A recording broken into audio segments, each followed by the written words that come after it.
মধ্যপ্রাচ্যে চলমান যুদ্ধে ইরানকে গোয়েন্দা তথ্য দিয়ে সহায়তা করছে রাশিয়া। এক অনুসন্ধানী প্রতিবেদনে এই তথ্য জানিয়েছে প্রভাবশালী মার্কিন দৈনিক ওয়াশিংটন পোস্ট। গণমাধ্যমটি বলছে, মধ্যপ্রাচ্যের বিভিন্ন দেশের মার্কিন সামরিক উপস্থিতি লক্ষ্য করে ইরানের নির্ভুল ও নিখুঁত হামলা বলছে তারা রাশিয়ার স্যাটেলাইট প্রযুক্তির তথ্য সহায়তা পাচ্ছে। তবে এ বিষয়ে কোনো মন্তব্য করেনি মস্কো।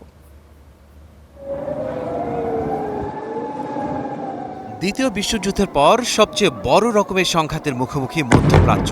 ইরানের সর্বোচ্চ নেতাকে হত্যার প্রতিবাদে মধ্যপ্রাচ্যের দেশে দেশে হামলা অব্যাহত রেখেছে ইরান।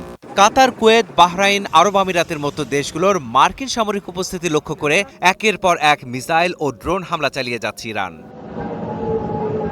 গেল 6 দিনের হামলায় এই দেশগুলোর ক্ষয়ক্ষতি সম্পর্কে কোনো তথ্য প্রকাশ করেনি যুক্তরাষ্ট্র ও মধ্যপ্রাচ্যের মিত্ররা।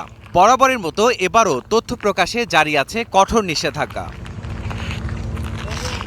তবে এই দেশগুলোর মার্কিন অবস্থান লক্ষ্য করে একের পর এক ইরানের নির্ভুল হামলা পশ্চিমা বিশ্বকে হতবাক করেছে।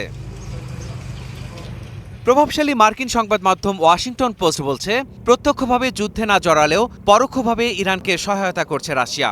যদিও ইরানের প্রতি মস্কোর সহায়তার মাত্রাটি এখনো স্পষ্ট নয়, তারপরও রাশিয়ার গোয়েন্দা তথ্য ইরানকে মধ্যপ্রাচ্যের রণাঙ্গনে সফলতা এনে দিচ্ছে।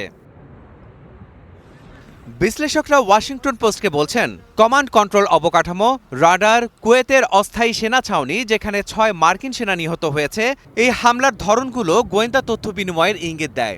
এছাড়া রিয়াদের মার্কিন দূতাবাসের সিআইএ স্টেশনে হামলার দিকেও ইঙ্গিত করেছেন বিশেষজ্ঞরা। এদিকে ইরানের জন্য রাশিয়ার সম্ভাব্য গোয়েন্দা সাহায্য পাত্তা দিতে চাইছে না হোয়াইট হাউস। ইরানের সামরিক অভিযানের ক্ষেত্রে রাশিয়ার সহায়তা স্পষ্টতই কোনো পার্থক্য করছে না, কারণ আমরা ইরানকে সম্পূর্ণরূপে ধ্বংস করছি। আমরা তাদের প্রায় 30টি জাহাজকে ধ্বংস করেছি, তাদের নৌবাহিনীকে যুদ্ধে অকার্যকর করে ফেলা হয়েছে। অবশ্যই আমরা এই অভিযানের সামরিক লক্ষ্য অর্জন করছি, এটি অব্যাহত থাকবে, কারণ যুক্তরাষ্ট্রের সামরিক বাহিনী বিশ্বের সেরা, সবচেয়ে মারাত্মক যুদ্ধবাহিনী। The United States military is the best and most lethal fighting force in the world. রুশ ইউক্রেন যুদ্ধে ইউক্রেনকেও একই রকম গোয়েন্দা তথ্য দিয়ে সহায়তা করেছে যুক্তরাষ্ট্র। প্রশ্ন উঠেছে, মধ্যপ্রাচ্যে যুদ্ধে পরোক্ষভাবে জড়িয়ে রাশিয়া কি সেই প্রতিশোধই নিচ্ছে? মাহাদি হাসান, স্টার নিউজ।